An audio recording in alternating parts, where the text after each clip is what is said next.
presidente do Movimento Sem Universidade, Sérgio Custódio.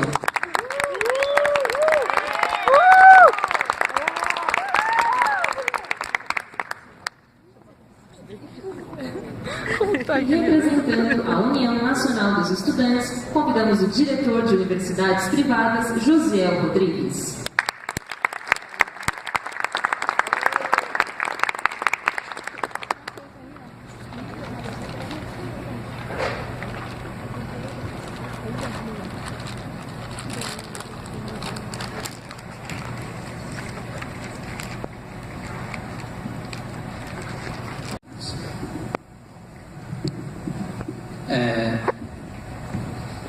Gostaria de saudar todos os presentes. Boa noite, gente. Boa noite.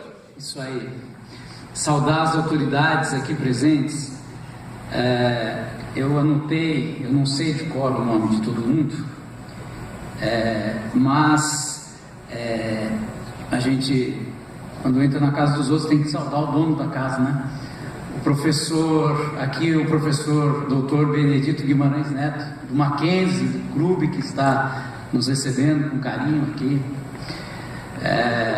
O Victor Henrique Grampo, presidente da CONAP, de extrema dignidade, que a todos nós nos honra. A senhora Peta, do CONTEE, o professor Antônio Carbonari Neto, da Associação Brasileira de Mantenedoras do Ensino Superior Público, a senhora Cleide Calado, isso? Do CONSED, da Secretaria de Educação de São Paulo, o Frei Davi, né, colega de caminhada, o representante da União Nacional dos Estudantes, gaúcho corajoso. E então, vamos lá. Tem uma frase do Guimarães Rosa que ele diz o seguinte: viver é muito perigoso. Nós aqui que estamos aqui, todos decidimos viver, não é? E estamos nesse momento da história do Brasil, de peito aberto, enfrentando a construção do presente e do futuro desse país. Viver é muito perigoso para o movimento do Sem Universidade e foi em pelo menos 4 momentos da história de criação e de sustentação do ProUni. Houve um momento nessa universidade em que nós estávamos na Rua Maria Antônia de Beca, certo? Que era o símbolo da exclusão da universidade, dizendo que nós queríamos que fosse regulamentada a lei da filantropia, que 20% de bolsas virassem o critério da lei, da aplicação da lei. Houve momentos tensos no país depois disso, mas houve um acordo entre o movimento social, o Ministério da Educação e as associações e praticamente todas as instituições do ensino superior, mas com certeza o professor Carbonari deve se lembrar desse dia, o professor aqui do Mackenzie também, que foi lá na sede do MEC quando foi assinado o acordo de cavalheiros que possibilitou. Houve um outro momento perigoso, mesmo depois desse acordo, desse termo de cooperação e compromisso, né, que selava na prática o momento de ápice na estrada de criação do ProUni.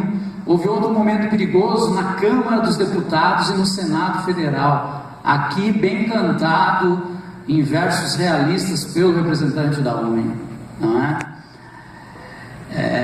E em dezembro de 2004 nós estávamos no Senado Federal aprovando o ProUni, e em 13 de janeiro de 2005 nós estávamos no Palácio do Planalto no lançamento do ProUni, uma novidade para o Brasil e para o mundo, uma novidade que gerou muita descrença no momento, como foi apontado aqui pelo presidente do clube, descrença em amplos setores da sociedade.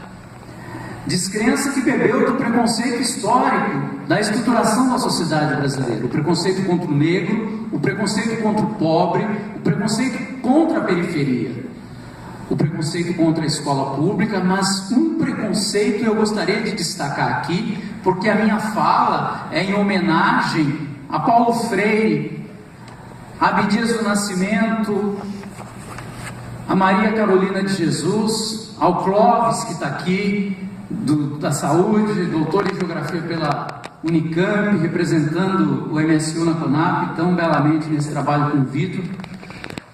A minha fala é para dizer o seguinte: o Brasil tem um estranho preconceito com o conhecimento. As universidades brasileiras precisam de abrir as portas, e o Krube saudou aqui todos do MSU que nos convidando a entrar, né? Oxalá. Então nós precisamos dizer aqui, nos pediram para concluir, é para concluir? 2 minutos, desculpa.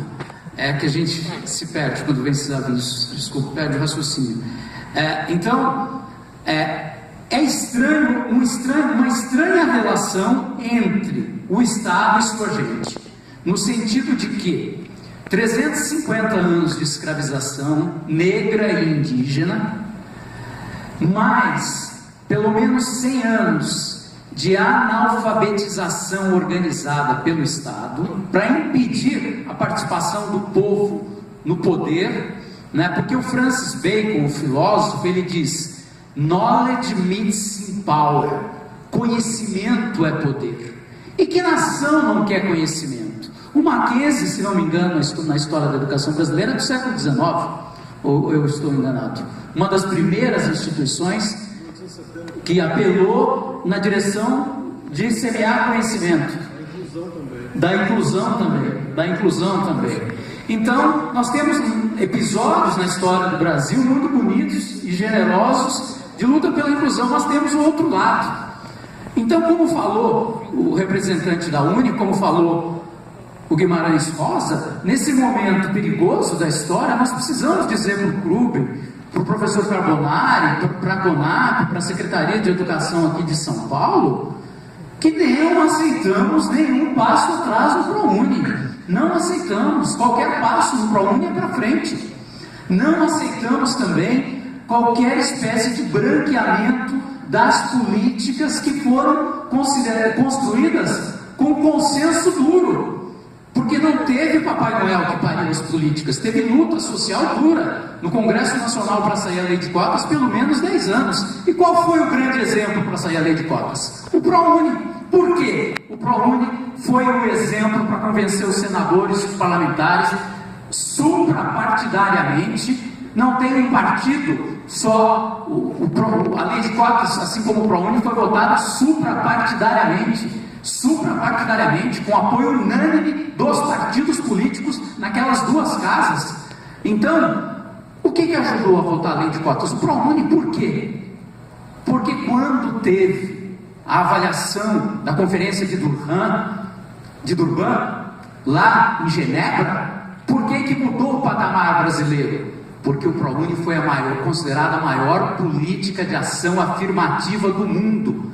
E aí não tinha como um senador que votou a favor do ProUni votar contra a lei de cotas, porque era o mesmo critério: abre a porta na universidade pública para o povo poder desfilar, o povo abre para passar, e abre a porta na universidade privada, mas abre também na universidade pública.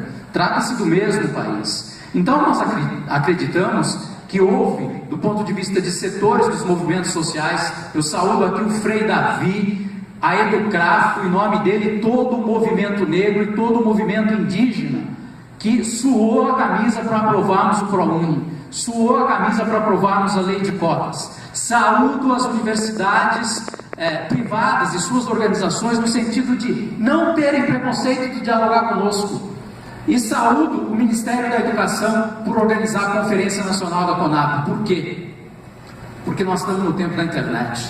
Nós estamos no tempo do WhatsApp, que de um dia para outro derruba ministro. Não é brincadeira isso. Não existe uma política pública que se sustenta se não tem participação da sociedade civil. E eu termino a minha frase aqui homenageando o Vitor e o Mackenzie por abrir essa primeira conferência da CONAP, para que ela semeie conferências neste país. Saúdo aqui as instituições, as COLAPs, o povo da periferia do MSU, que sofreu para estar aqui hoje presente, e todo o povo brasileiro que tem orgulho do ProUni, e nenhum político vai nos tirar o ProUni. Tem orgulho da lei de cotas, e nenhum político vai nos tirar a lei de cotas. E tem orgulho dos avanços que demos na educação. E tem consciência, espero, aqui todos que estão presentes, nós temos consciência, como disseram as autoridades, que muito ainda precisa ser feito na educação. E volto terminando com Guimarães: viver é muito perigoso. E eu convido todos nós aqui a vivermos o desafio de avançarmos a educação nesse Brasil. Muito obrigado.